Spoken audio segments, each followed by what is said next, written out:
ছিল। প্রথম কথা হচ্ছে যে কোন প্রেক্ষাপটে বাংলাদেশে ভ্যাট ইন্ট্রোডিউস করা হয়েছে। 89-তে প্রলয়ঙ্করী একটা ঝড় হয়েছে। তখন অর্থনীতির অবস্থা খুবই খারাপ ছিল। এরশাদ সরকারের পক্ষ থেকে বিশ্বব্যাংক IMF এর পরামর্শ সিক করা হয়। তার উপরে ভিত্তি করে ওদের একটা ডেলিগেশন আসে বাংলাদেশে, এবং তারা যে পরামর্শগুলো দেয় তার ভিতরে একটা ছিল যে তোমার অর্থনীতি যদি ঘুরে দাঁড়াতে হয় তাহলে তোমরা ভ্যাট ইন্ট্রোডিউস করবার ব্যাপারে বিবেচনা করতে পারো। এবং তখন একটা লেন্দি বিতর্ক করে ক্যাবিনেট পাশ করে তখন এরশাদের সংসদে এটা উঠানোর যখন সময় হয় তখন এরশাদ সরকারের পতন হয়ে যায়। শাহাবুদ্দিন আহমেদ সাহেব যখন দায়িত্ব নিলেন তখন একটা অর্ডিন্যান্স পাশ করা হয়, যে ভ্যাট অর্ডিন্যান্স, যেটা পরবর্তীতে বিএনপি সরকারের সে আইনে রূপান্তরিত করে। সাইফুর রহমান সাহেব খুব ক্রিটিক্যাল বিতর্কের মধ্য দিয়ে এটা পাশ করেন, এবং দুইটা কারণ উনি বলেছিলেন যে কেন ভ্যাট ইন্ট্রোডিউস করা দরকার। একটা হচ্ছে যে প্রত্যেকটা প্রোডাক্টের এন্ড ভ্যালু হিসাবে যখন সারপ্লাস ভ্যালু অ্যাড করা হচ্ছে ওটার অ্যাগেনস্টে একটা সার্ভিস চার্জ আমরা নিতে চাচ্ছি, কারণ হচ্ছে তার প্রফিটের উপরে সে যেন এক্সট্রা প্রফিটের দিকে চলে না যায়, একটা মার্জিন দিয়ে দেওয়া। দ্বিতীয়ত হচ্ছে ইনফ্লেশন কন্ট্রোল করা। এখন প্রশ্ন হচ্ছে যে এতগুলো বছর পরে এসে আমাকে রিভাইজ করা দরকার যে আসলে যে কারণে আমি ভ্যাট ইন্ট্রোডিউস করেছিলাম ফ্রম আওয়ার কান্ট্রি পার্সপেক্টিভ সেটা কি আসলে ম্যাটেরিয়ালাইজ হয়েছে কিনা, নাম্বার ওয়ান। নাম্বার টু হচ্ছে যে প্রোগ্রেসিভ ইকোনমিস্টরা কিন্তু এখন ভ্যাটকে একটা রিগ্রেসিভ মেজার হিসেবে দেখছেন। কারণ হচ্ছে যে আয় এবং মুনাফার উপরে ভিত্তি করে রাষ্ট্রকে কর আদায় করতে হবে, কিন্তু ভ্যাটটা দিচ্ছে হচ্ছে মিডল এবং লো ইনকাম যারা জেনারেশন আছেন, পিপল আছেন, তারা দিচ্ছেন। এখন প্রশ্ন হচ্ছে যে আপনি রাষ্ট্রের কোন শ্রেণীর কাছ থেকে টাকা নেবেন, এটা রাষ্ট্রের একটা দার্শনিক জায়গা থাকতে হবে।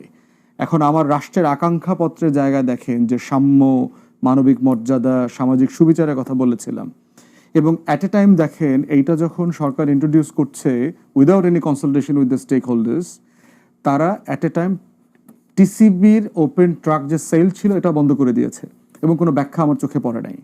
তাহলে যে মানুষটা 10 টাকার টং দোকানে গিয়ে চা দিয়ে একটা সারপ্লাস ভ্যালু কন্ট্রিবিউট করছে, যেটা আসলে ট্রেজারিতে জমা হয় না, সিস্টেমের কারণে কালেকশনের প্রবলেম আছে, সে আবার টিসিবির লাইনে গিয়ে চালটাও এখন কিনতে পারছে না।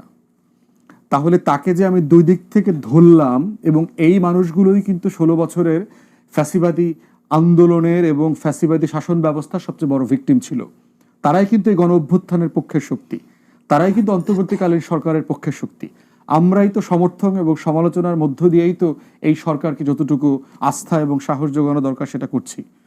সেক্ষেত্রে আমি বোধ করছি যে রিগ্রেসিভ মেজার হিসাবে এবি পার্টির পজিশন হচ্ছে তারা বোধ করছে যে আমাদের একটা সিঙ্গুলার ট্যাক্স সিস্টেমে যাইতে হবে।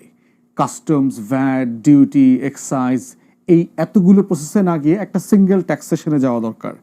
এখন সেটা আপনি ইমিডিয়েটলি পারবেন না, আপনি গ্র্যাজুয়ালি ভ্যাট অ্যাবলিশ করবার একটা রোড ম্যাপ তৈরি করতে হবে। করে আপনি কোথায় কোথায় রিফর্ম করবেন, কোথায় কোথায় এটা আদায় তৈরি করবেন। কাস্টমসের সিনিয়র অফিসাররা আমাকে বলেছে যে বাংলাদেশে এখন প্রায় 5 লক্ষ কোটি টাকা ভ্যাট ওঠে, এই ডিসিশনের আগের কথা বলছি। তাহলে সরকারের ট্রেজারিতে তো এটা 50% জমা হয় না। তাহলে জনগণ তো অলরেডি টাকা দিচ্ছে। তাহলে আপনার যদি ট্রেজারিতে 5 লক্ষ কোটি টাকা ভ্যাট জমা হইতো, এর সাথে আবার ট্যাক্স ধরেন আরো প্রায় 1.5 থেকে 2 লক্ষ কোটি টাকা, তাহলে তো আপনার অলমোস্ট ঘাটতি বাজেট নাই, আপনার ডেফিসিট বাজেটই থাকবে না। এই পাশাপাশি আছে যারা কর ফাঁকি দেয় তাদেরকে ধরায়, সেই ব্যাপারটাও আছে। কর ফাঁকি অংশটা খুব সামান্য, কর ফাঁকি অংশটা খুব সামান্য, কিন্তু আপনি দেখেন যে আমরা তো আসলে কর ফাঁকি দিচ্ছে যারা কিনা আপনার বড় ব্যবসায়ী, তারা কর ফাঁকি দেওয়ার সুযোগটা বেশি নিয়ে থাকে। সেই জায়গায় একটা ব্যবসায়ীদের হেনস্থা লেভেল, একটা ব্যাপার ওটা অন্য আলোচনা আছে। ভ্যাটে থাকি, তাহলে ভ্যাটের আপনি কালেকশন করবেন কিভাবে? আগের সরকার বলেছিল যে আওয়ামী লীগ সরকার কিন্তু ডেড এগেইনস্ট ছিল ভ্যাট। বিএনপির সংসদে যেদিন 91 সালে ভ্যাটের আইন পাশ হয়, আওয়ামী লীগ সেদিন হরতাল ডেকেছিল। প্রেস কনফারেন্সে বিএনপির এমপি মন্ত্রীরা সাইফুর রহমানকে নাজেহাল করেছে যে এইরকম একটা জিনিস আপনি কেন করেছেন। হরতাল আওয়ামী লীগ করেছে।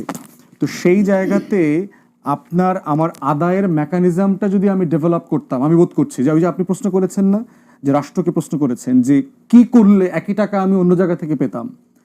আমাদেরকে ট্যাক্স এক্সপার্টরা বলেছে অলরেডি 5 লক্ষ কোটি টাকার অ্যারাউন্ডে আপনার ভ্যাট হচ্ছে, তাহলে কিন্তু টাকাটা আদায় হচ্ছে না কেন, রাষ্ট্রের ট্রেজারিতে জমা হচ্ছে না কেন?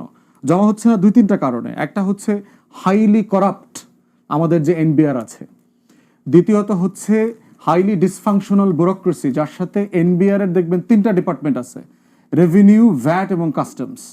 সবাই তো পাবলিকের টাকা উঠায়, তো আবার 3 ডিপার্টমেন্ট লাগতেছে কেন? এবং এই 3 ডিপার্টমেন্ট ব্যুরোক্রেসি ঝামেলা আছে, এনবিআর এর চেয়ারম্যান কি হবে? ব্যুরোক্রেসি এই ঝামেলাটা চালায় রাখা, সে নিজে ওখান থেকে মাল সাপ্লাই দেয়, এনবিআর এর চেয়ারম্যান সে সাপ্লাই দেয়। তাহলে রাষ্ট্রের এই ব্যুরোক্রেসি যদি আপনি অ্যাডজাস্ট করতে না পারেন, আপনি যত গুড ফেইথই এই ট্যাক্সটা বাড়াচ্ছেন, ভ্যাটটা বাড়াচ্ছেন, সেই সুবিধাও আপনি বেনিফিটটাও নিতে পারবেন না, সরকার পাবে কারণ না। আপনি